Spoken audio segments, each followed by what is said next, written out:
Hello, guys. This is Tony. Welcome back to the 706 podcast, the currently trending number 5,867,238 film podcast on Tidal. This is the podcast where we talk about movies and try to determine the 706 greatest movies of all time. Right now, we have about 50 in there, and so we're halfway, essentially. So tonight I am hosting and I am bringing in the 2016 anime film by Makoto Shinkai, Your Name. So this is a film about two high schoolers in Japan, a girl, Mitsuha, who lives in a small town, and a boy, Taki, who lives in Tokyo. And they start switching bodies Freaky Friday style in their dreams. And that's kind of our hook. So I've seen this movie now. This is now my third time, but none of my co-hosts have seen it before. So I am going to ask them what they thought. And I think I'm going to start with Connor. So Connor, what did you think of Your Name?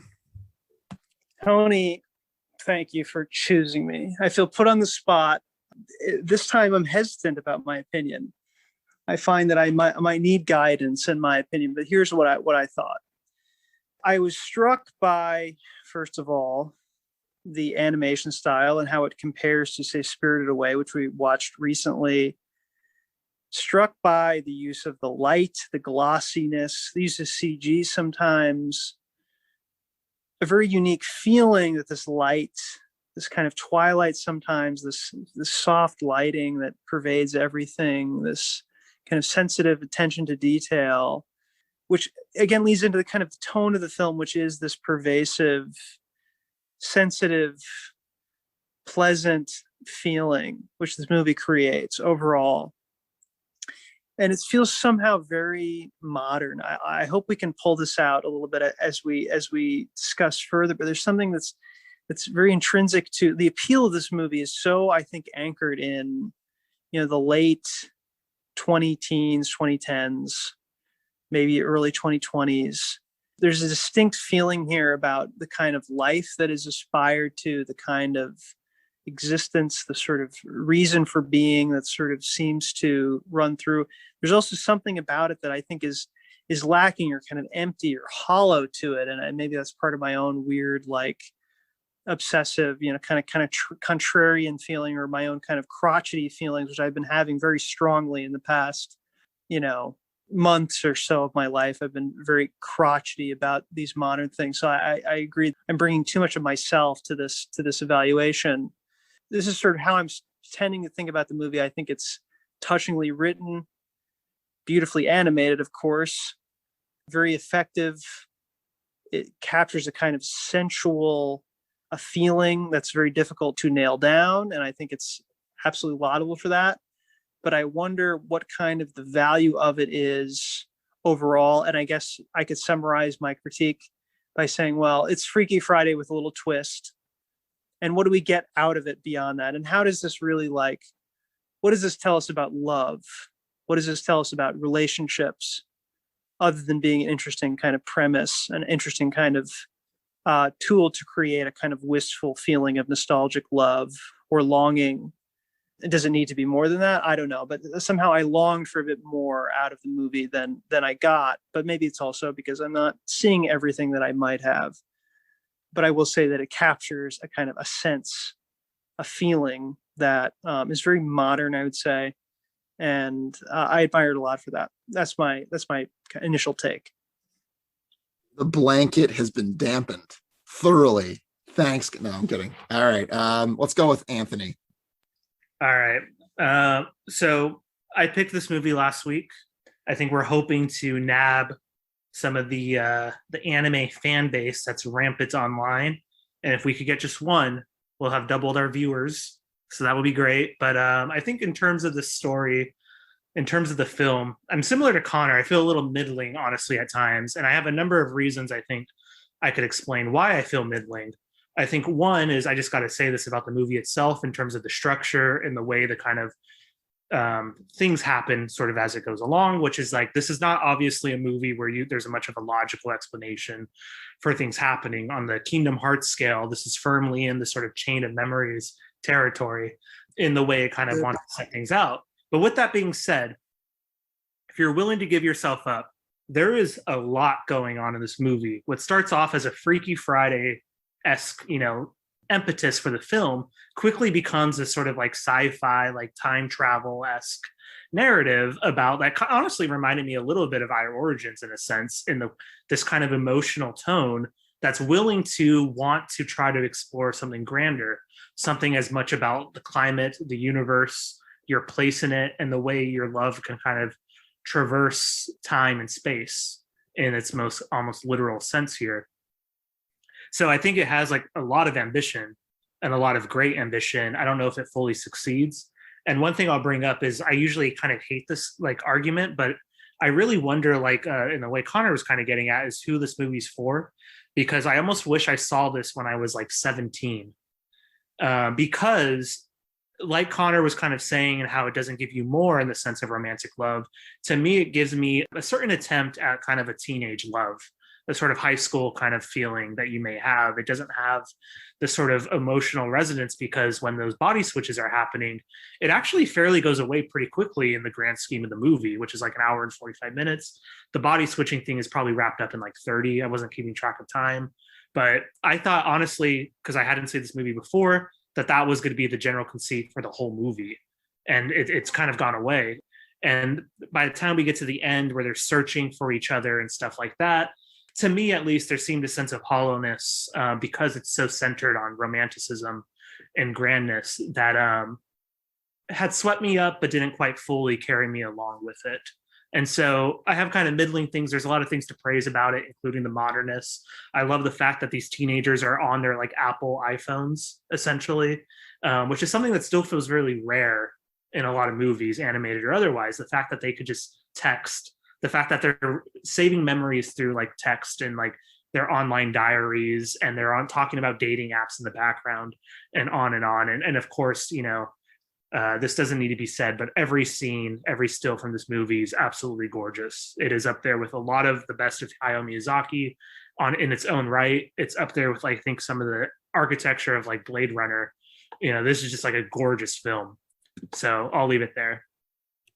All right. Okay. So that's honestly not crazy. I'm not shocked by either of those, but all right. I'll bring it into Kirk.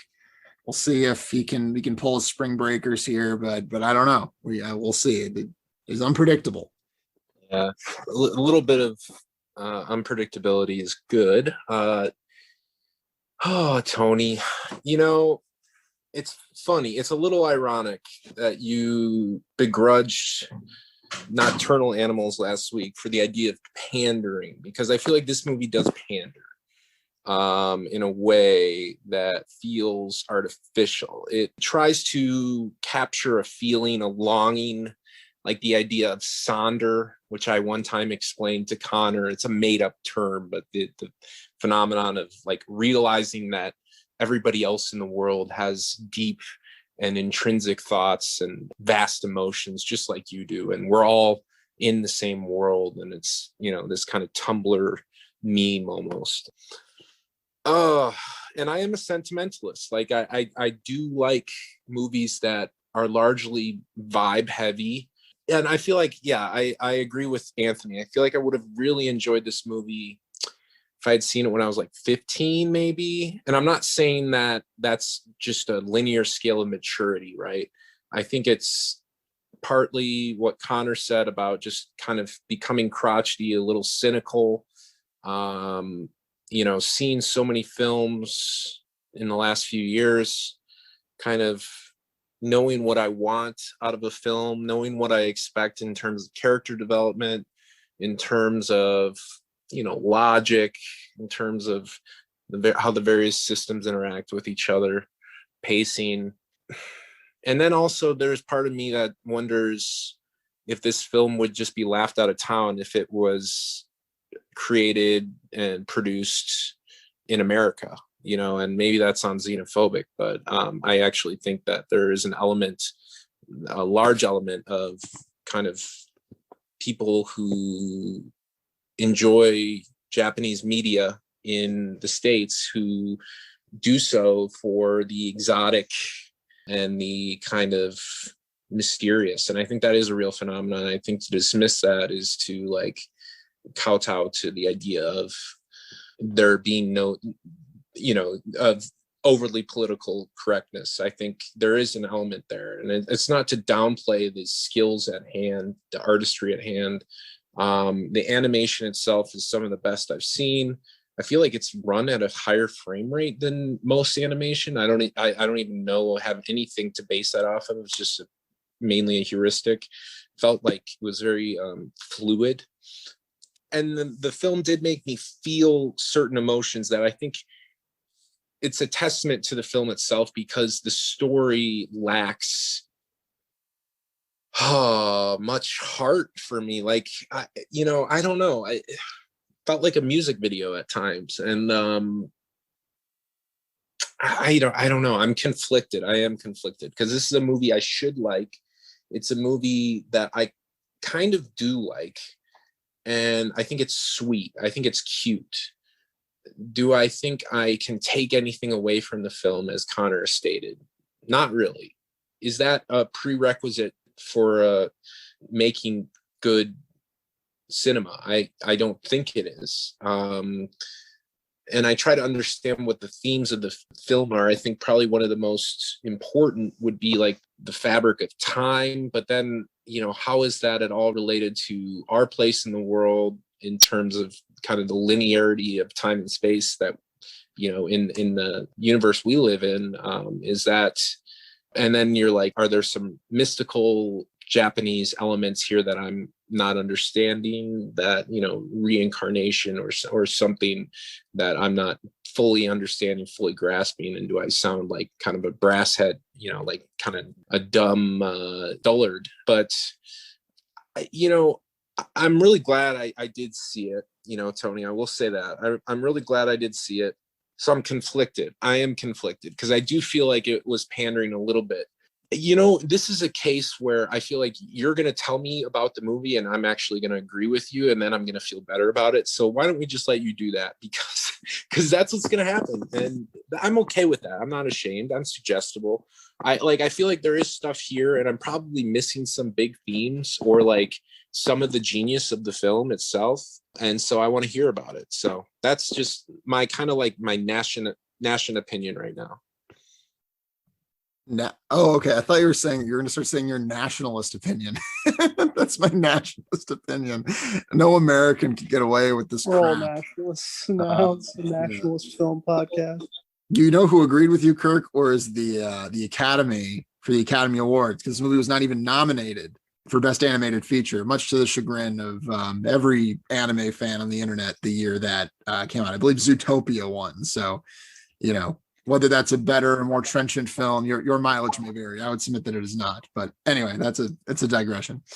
No, so I think that I hear a lot of what you guys are saying, and I actually kind of agree with a fair amount of it. And for Kirk, I would say that I'm not going to say like there's some mind-blowing secret reading or explanation that makes all this stuff make sense. I don't think this is a movie that really requires a lot of like really tearing it apart and really reconstituting it. It's not a Phantom Thread or something, or a Mulholland Drive or whatever. It's pretty much, it's kind of right there on its face, I think. And I do have a similar ambivalence about it because I saw it in the theater in 2016, having heard that it was good, like on the internet, and being very just like taken with it and being very taken back to the feeling of like being in high school and the feeling of like that wistfulness and that like, that excitement you have is like a very young person with like the movies you like or the music you like. And that idea of being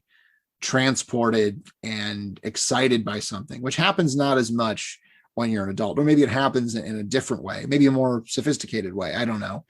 But I feel like I had a taste of that feeling again from this movie. And I didn't like examine it too closely. A lot of times I see a movie and like it, and then I kind of put it back on the shelf. Then maybe later I'll take it back off and say, what was it? Why did I respond to this movie the way I did?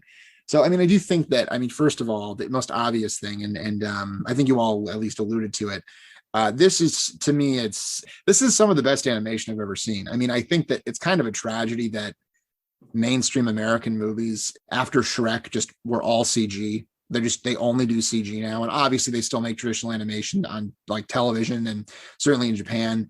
But I think to me this is like the state of the art, like highest level. Like this is the modern, like this is the best of the best of traditional animation in terms of just the level of detail.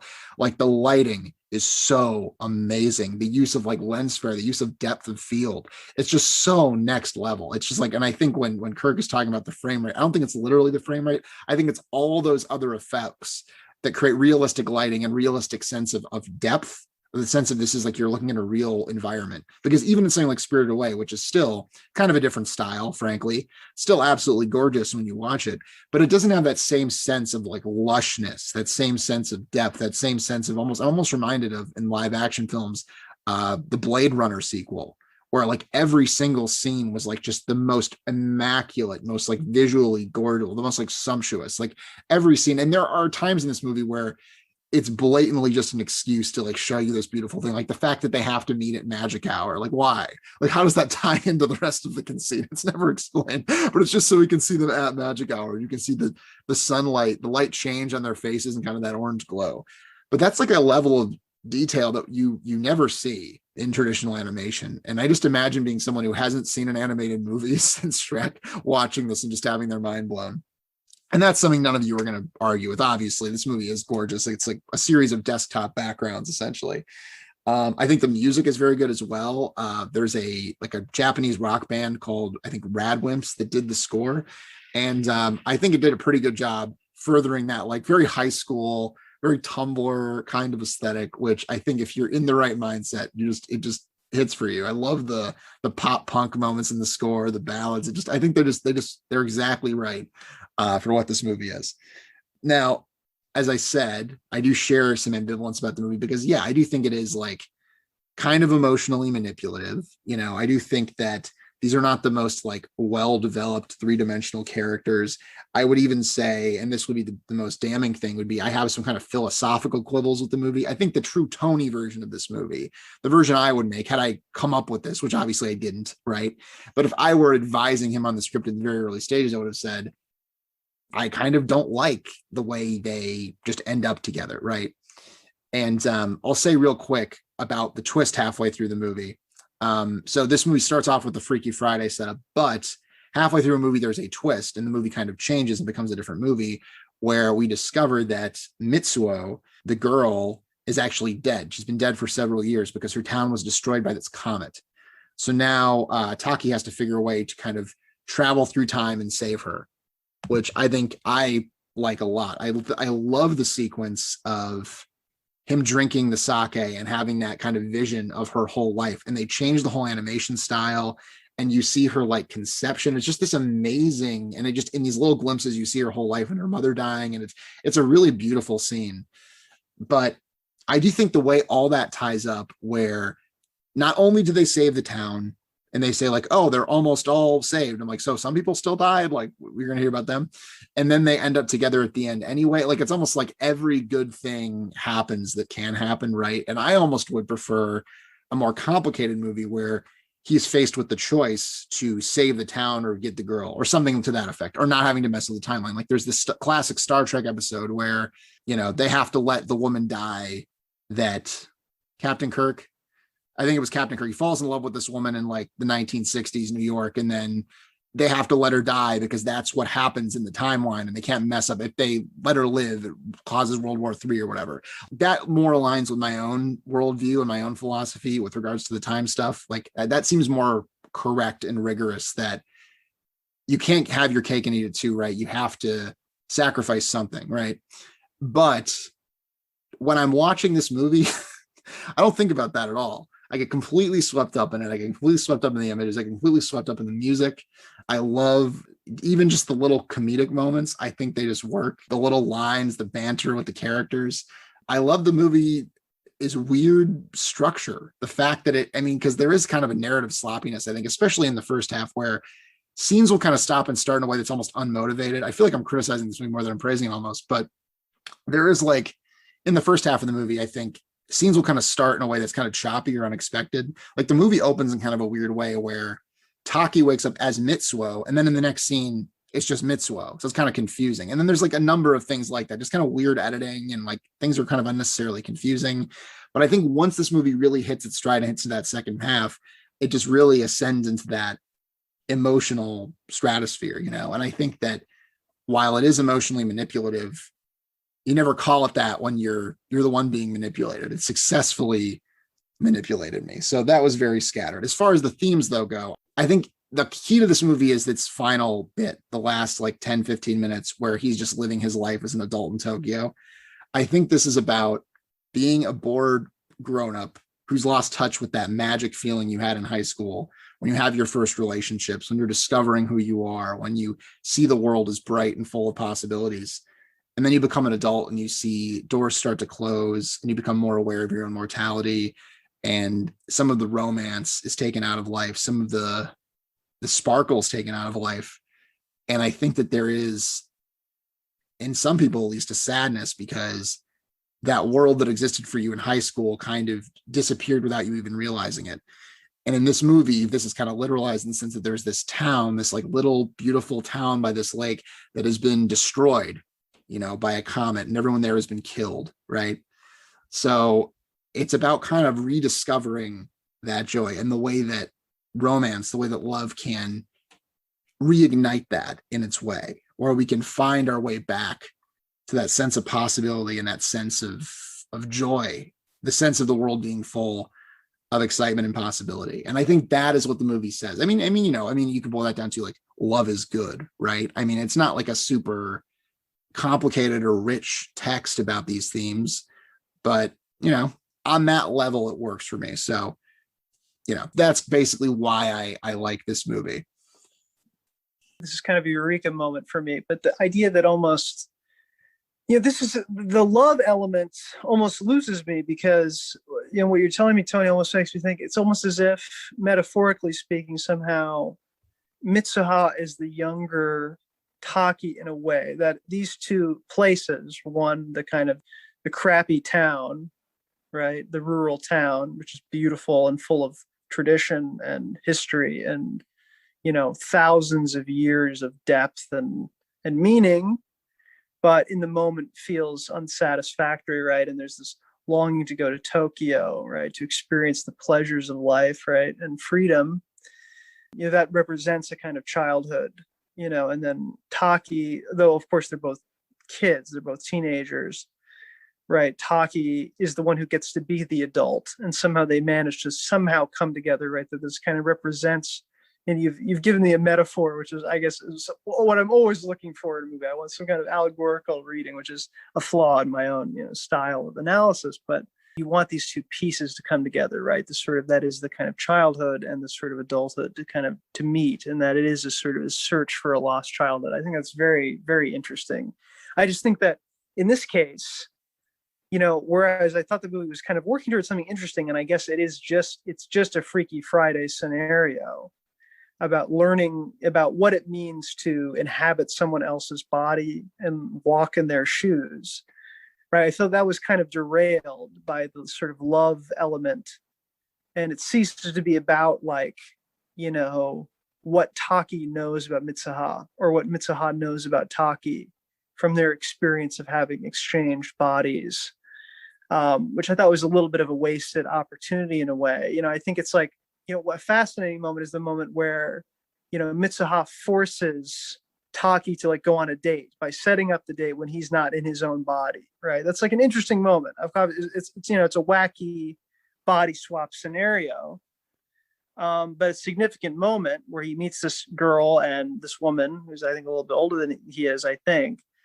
And, you know, she's already convinced that, you know, well, you must love someone else. You know, that's an interesting moment.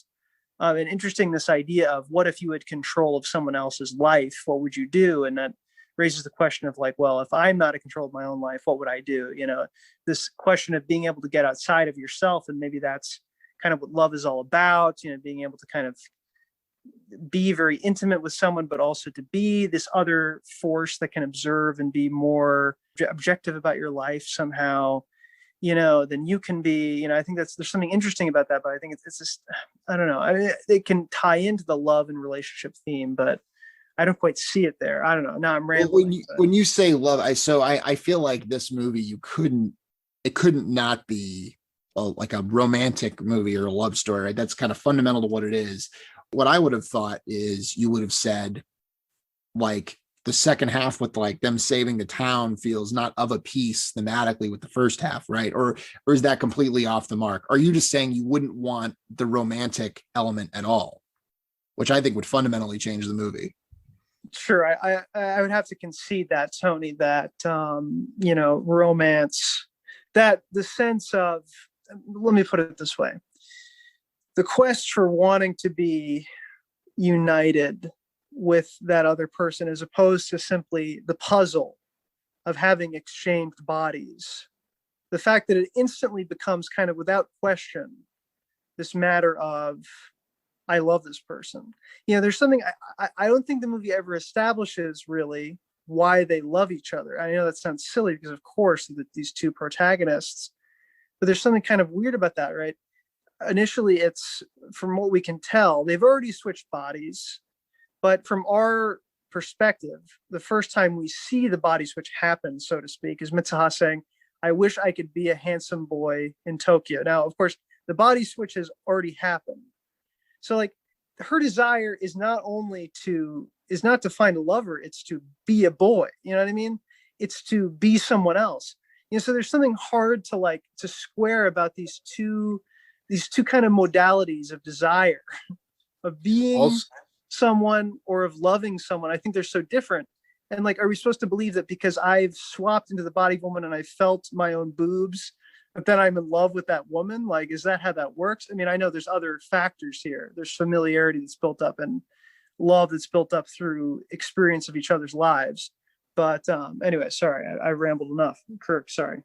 No, I was just going to further your point by saying that, to be that other person, to go on that date, like that was lost. She didn't go to Tokyo for him. She went to Tokyo to go on the date as him. She wanted to go with the waitress, the kind of sass, very Vampire. sexy, older woman. Like it almost, felt like, oh wait, if they took it this way, then you kind of extrapolate out and you think, well, maybe it's about actually transcending your individuality or discovering your own individuality and your own personality through, pushing against your comfort zone and exploring new opportunities. That it felt like a sharp 90-degree turn there with the twist. And I did feel like throughout the movie, I was like, okay, yeah, even the music, right? I was like, yeah, if I were 14 again and I was on AOL Instant Messenger and I was, posting Daniel Bedingfield quotes on my away messages and trying to, writing love letters or infatuation letters with girls from other schools, and, all these things that I was doing, those emotions, they run so deep. And I don't think it's, to reiterate my earlier point, I don't think it's a lack of maturity that I have a problem with. It's almost, the inability for me, it's a frustration that the audience in the present day, cannot relate as fully as I'd like to this film. Almost like if you were watching Mr. Rogers, right?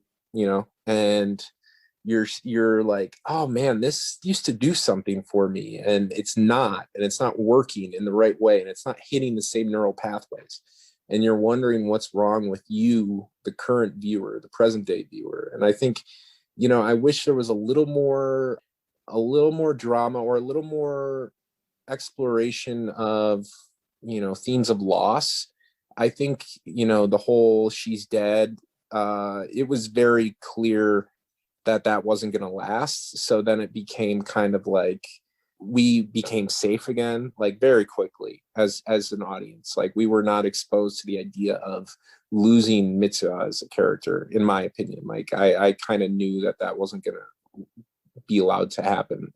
So, if we wanted to go down the path of romance, and like you said, Tony, like make these tough moral choices, could we fold in a little more drama? Because, it's that old adage of without the darkness, the light is not as bright. And I think, it's cliched, but it's true. And when there's so much positivity and so much this like cloying sweetness throughout the film, that just is kind of really just glossing in this sweetness and this cutesiness, and the dark moments aren't really as dark as I think the author would want them to land.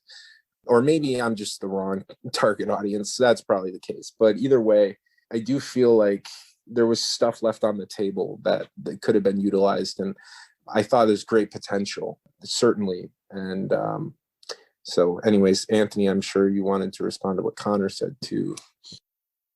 Did you want to say something, Tony? I saw you. No, I was about to just turn it over to you because I know you earlier alluded to, you're saying there was a lot of interesting kind of pathways in this movie, or things that you, not necessarily that you like loved it or whatever, but there were things in it that you kind of thought were interesting. And I wonder, why don't you develop that a little bit, or like what grabbed you about it, or what did?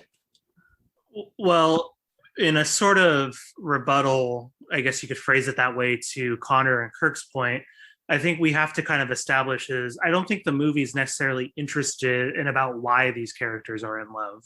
And in fact, the why they're in love hurries over for us, which is like when they're like writing little notes to each other and making jokes and whatnot. And I mean, sure, there's kind of a weird issue about the bodily swap, but I think the way Tony phrased it in his kind of impression of the film sums it up nicely, which is that this movie quickly becomes not about the why of love, but what does it mean to sustain it, and to sustain it in a way that's kind of heightened in its most romantic sense. And I think the key are those little dark moments that you're referring to, Kirk, which is like the other relationships in the film. The fact is that the mom of Mitsuha, had died, and the dad felt like he couldn't do anything about it.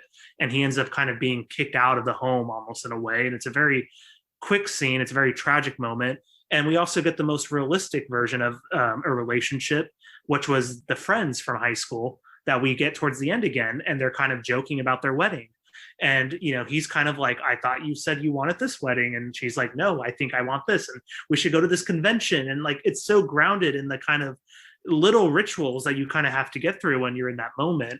But also the fact is that not necessarily just about the kind of interest of bringing back the teenage romantic sense or nostalgia, but the fact of finding it in a kind of adult life. Because as Takia is going on those interviews, we hear one interview, which is what he's saying. He wants to develop buildings that move people's hearts, or whatever the quote is. And it's the most ridiculous thing you could say in an interview, of course, because it's not going to get you the job. And the fact is he's being turned down left and right, but he's still holding on to the memory of it. And so what does it mean to kind of sustain it, I think, is the kind of question here, because there's something moving him in those scenes and moving the movie forward after the kind of body swap drama is over. And the question is for these characters is about finding it again. And the movie wants to make the most literal and romantic choice, which is about finding it in each other, which is, I think, why they have to kind of end, and finding it in each other's names. And the fact of knowing the names could unlock so much for them, a memory that they don't quite have, a memory that they, kind of remember, but don't at the same time. They're all like, one of the things I love about the movie is how they're constantly talking about remembering something and not remembering it at the same time. These kind of events that didn't quite happen, but did at the same time as well. So I think it's all there on kind of the surface, which is a testament to the movie, even if I don't fully think it accomplishes each one of those. I think if I were to like checklist it off.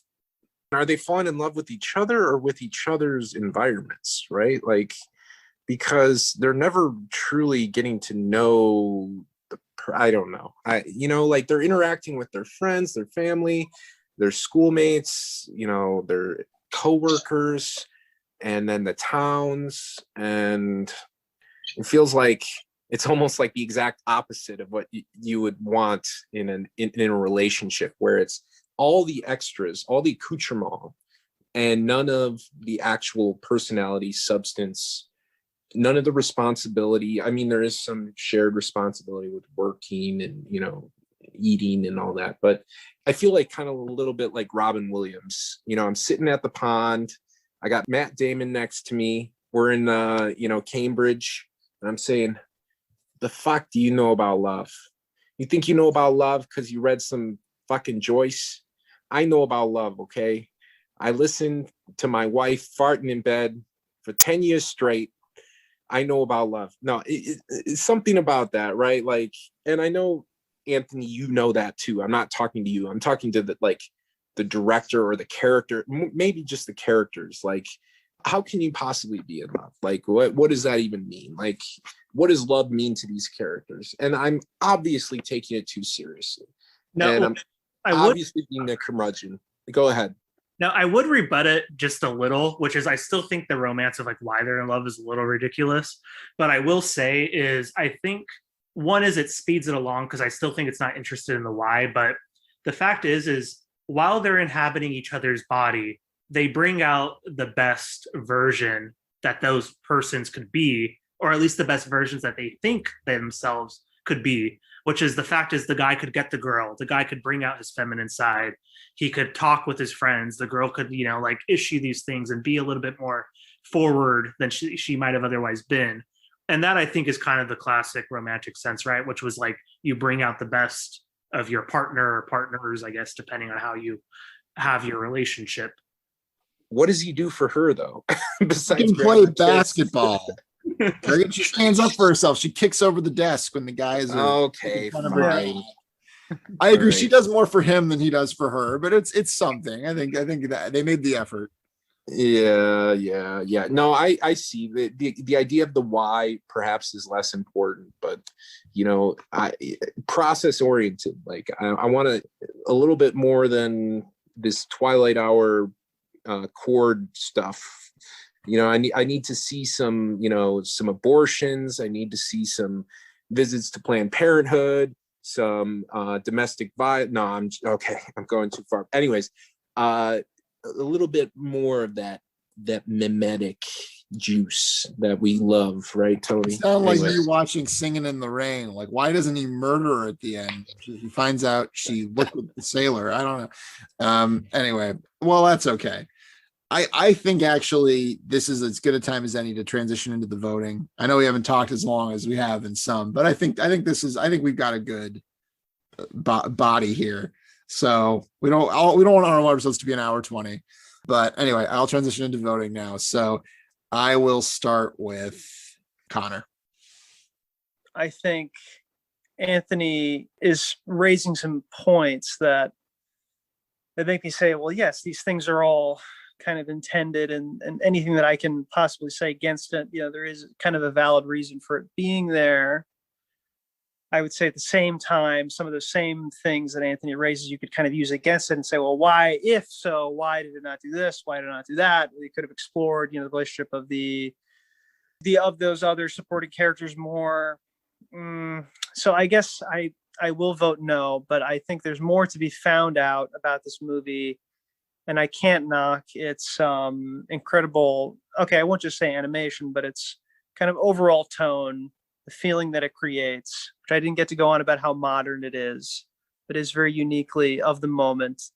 And I think there's distinct value in that. And I would certainly recommend this movie in a certain kind of context, for sure. Okay. Well, thank you, Connor. And that was a very good, very thoughtful no. Anthony, why don't you go next? All right, this is an interesting position because I think honestly this is one of the most middling I've ever been, in that I still have a lot of problems with it. But let's see. Okay, well, first I got to get off my chest is about that date scene with the woman from the restaurant. It's like a pet peeve of mine in anything, whether it's a film, book, TV show, when one character will look at the other and say, I could tell you're in love with someone else. It just really bugs me because I can't get over it. So, yeah, I felt myself defending this movie as we went along. If we would have kept talking, I may have been a little bit more convinced. But Yeah, I'm gonna go with no. A soft no, middling no. All right, that's fine. So you're penalizing me for the early voting. I get it. I get it. All right, Kirk. All right, I'm believing now. You didn't kill me earlier. I'm like the guy in the trunk in Goodfellas, and you find out I'm still breathing. I'm like gasping out blood. You mother. And you gotta put yeah. me out of my misery, man. You're what is it, Vinny Bags or what? I forget what his name is. He's a great actor. Anyways, get your fucking shine box. But you know, now that my vote is essentially moot, I feel like I kind of want to get on record as having a yes on this one. I'm just gonna take 1 second to reflect. I think what it comes down to for me is like any exploration of the themes and the kind of allegorical content of this film for me was like just a rabbit hole where you answer one question and two more come up, and that's just how my brain works with movies. I want everything to kind of be understood and then have like an acceptable, like a 90-10, and like have 10 of like an ambiguous but like artfully ambiguous. And I feel like there's some gaping plot holes here and there in this film, like, and these timelines and jumping back and forth. So I'm gonna vote no, but almost as an indictment of my own lack of loss of innocence. So I think there's nothing wrong necessarily with this film. I think it's a good product and it's a good piece of art, but I think there's something wrong with me. I wouldn't say that. I feel about 3 no's, man. That's rough, but I appreciate your honesty and your guys's. I respect Kirk for not giving me a pity yes when it was moot. He stuck to his guns. That was the honorable thing to do.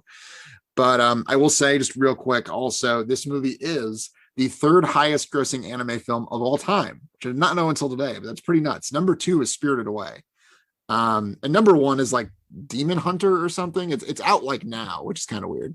But yeah, it's something I've never heard of. Anyway, and I do think also that this is a movie that, and I'm not trying to invoke the appeal to authority here. I mean, this is more for the benefit of the audience or anyone who hasn't seen this movie. This is a movie that has definitely like struck a chord with people. Like I hear people talking about this movie online like a lot, and the people who like it really like it.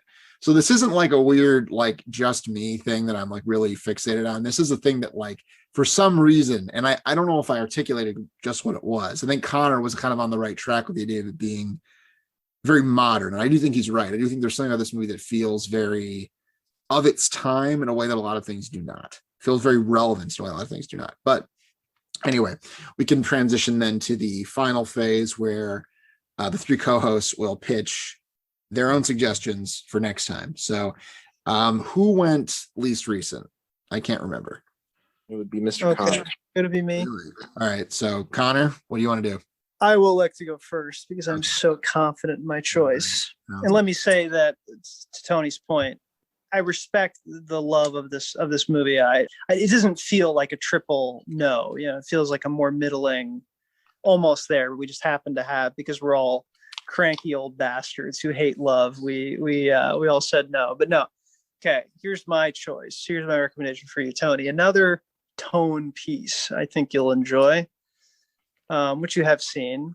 I'm not sure we may have even seen it together. I'm speaking of 2013's Under the Skin, Jonathan Glazer, a film that is very distinct in its tone, in its style. I think I've never seen anything quite like it. And it certainly has many levels of sort of metaphorical interpretation, can be applied in all kinds of ways to the modern day or to certain kinds of feelings that certain people in our society may have.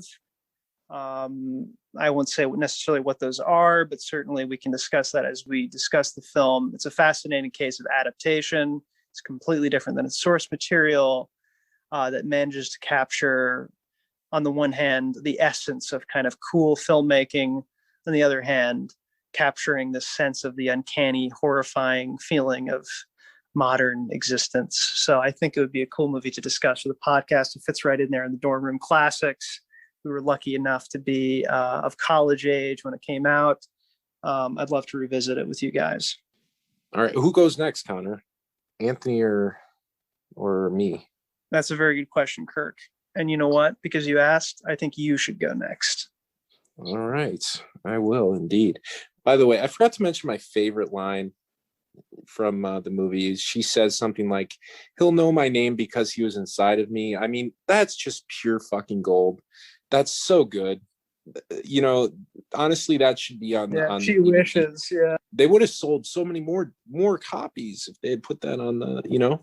Anyways, a few months ago, I said I lamented our kind of swerve towards more nuanced picks, less mainstream, right? Maybe it wasn't a swerve. Maybe we were there all along. Though we did start with Spice World. So I would say we were founded on populist principles. But I am going to be a man of my word and nominate a mainstream film. And if Tony objects or if any of you whinge, that's going to be, I'm going to call you all elitist.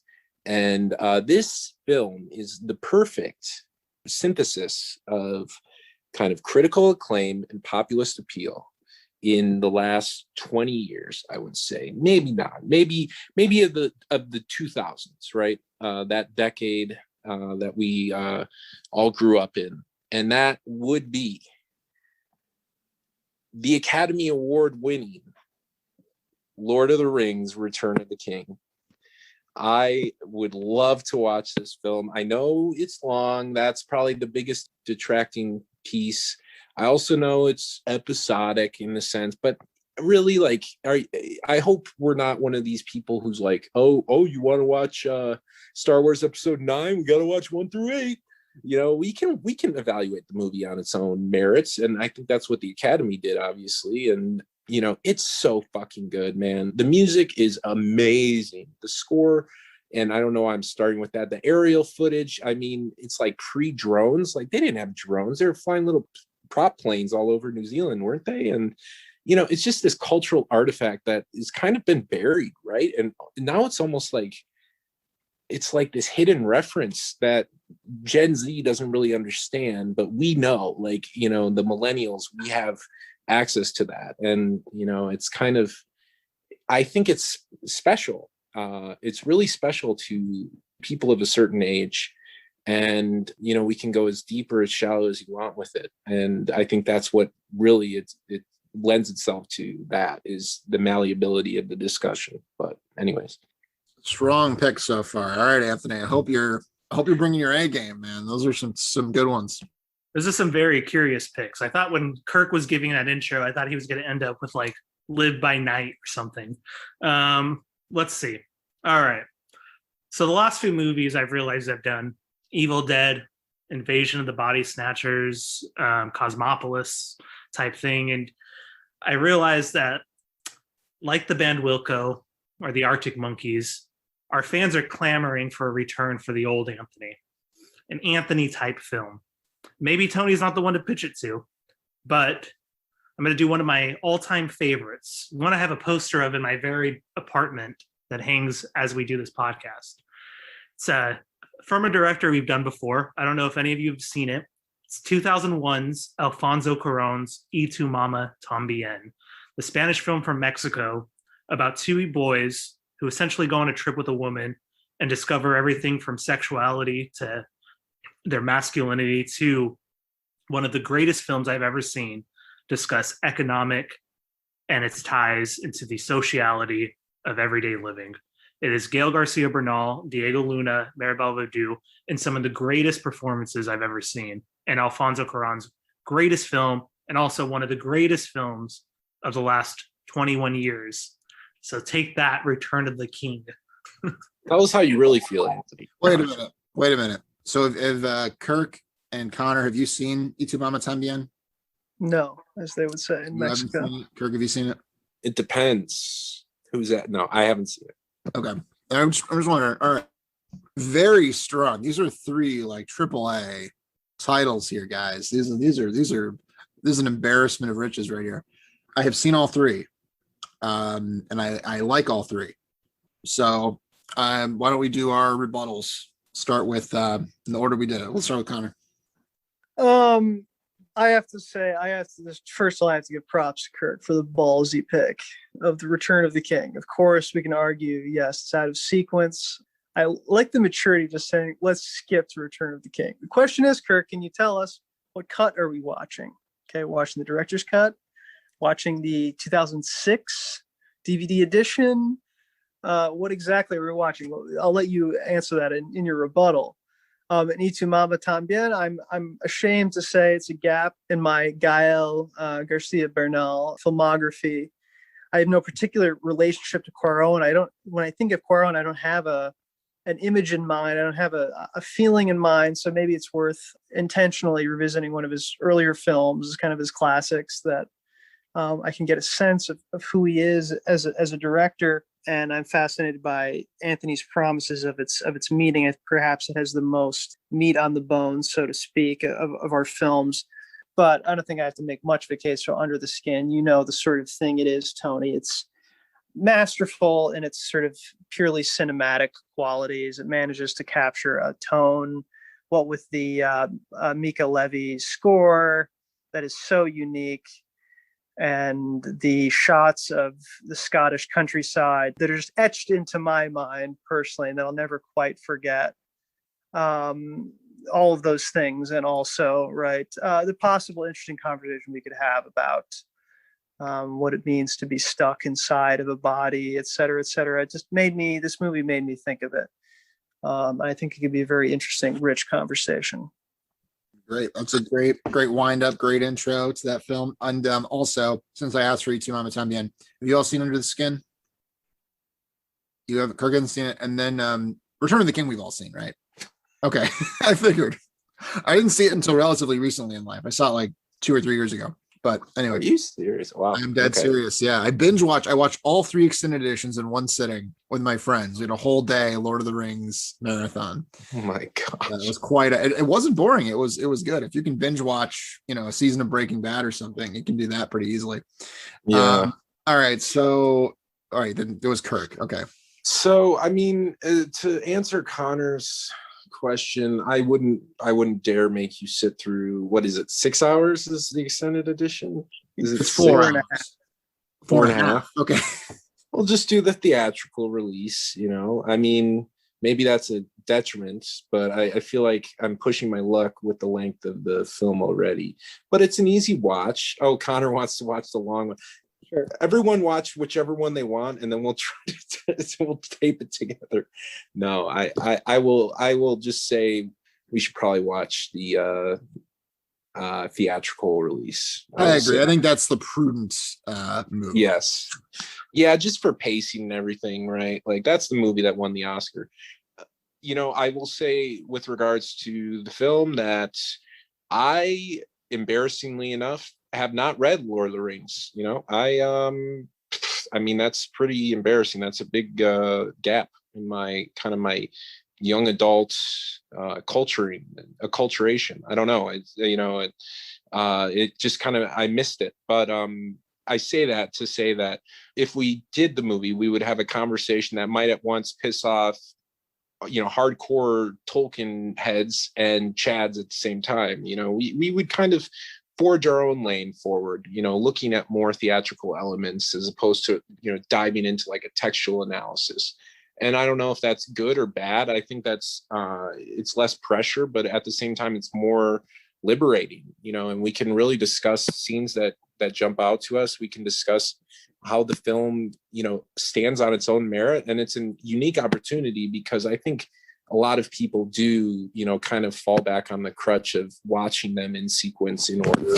And I think, for the first time, you should definitely, probably watch the other 2 first. I think that would maximize your enjoyment for the first time of seeing the movie. But once you know what's happening and what's going on and the styles and, how it's going to be presented, I think it's fine to watch on its own. And that would be an interesting experience. I don't think I've done that since, maybe 2004 when I went to Target and picked it up. And so, yeah, I'm very excited. I haven't seen either film, Y Tu Mama Tambien or Under the Skin, and both sound, very appealing. I've heard more about Anthony's than Connor's, but they both, have good choices. So it's going to be what you're feeling, Tony, because I have a feeling that this is going to be a tough one. So good luck.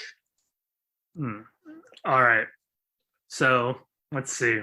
those are all very good choices from Connor and Kirk. Connor's film, as he said, is very eerie. We'll all have a theory, I'm sure. We'll have a nice, neat little film to put in our Dorm Room Classics Volume 3, which will be great for the Patreon subscribers. Kirk's film is interesting. I don't know. If we're going to do a third part, I'd rather have done The Hobbit. The R-rated Battle of the Five Armies director's cut, for sure. Okay. Couldn't say that with a straight face, but yes. Or The Desolation of Smog, let's be honest. It's Smaug, Anthony. Come on. No. No, Kirk's film is great. That's actually a very interesting choice, a very bold one, as we've all said. I think out of preference, not just because it's the first part, if I were to discuss any Lord of the Rings film, I'd much rather do Fellowship of the Ring, which was always my favorite. It has been a few years since I've seen the other, the overall series. So I might have to prep myself for those other two films in time for this, which could be a detriment, maybe not, but solid choice. Return of the King, from memory, great film. I don't know how that conversation will go, but I'm sure it'd be good. E2 Mamba is probably the most classical choice of all these films. It kind of has that capital G great film, I think, at times, but one takes us out of the English language again, even though we did Your Name. We haven't done a film for Mexico, I think. It is a film, I think, prescient for the kind of conversations it's kind of evoking online, the kind of way the film's been taken up. It has Gael Garcia Bernal for Connor, one of the greatest performances I've seen him give. Fantastic performances all around, and I think Kirk would actually really dig it. At the end of the day, it's a typical Anthony film, I think, but Tony has seen it, so it'll be interesting to see which way you go, Tony. So my relationships to these. So Under the Skin, saw in the theater, really loved it. Amazing score. Definitely a dorm room classic. Definitely like a 706 friendly choice. Definitely fits in with our canon. Return of the King. I don't think I've met a single person that doesn't like Return of the King. I think the Peter Jackson's Lord of the Rings trilogy is just one of those things that he just did something. So like there are the people that like, I think Christopher Tolkien doesn't like them. He's like, oh, he turned my dad's precious books into action movies. And it's like, dude, shut up. Like what a thing to say. But other than literally the family of Tolkien, everyone who's actually watched them likes them.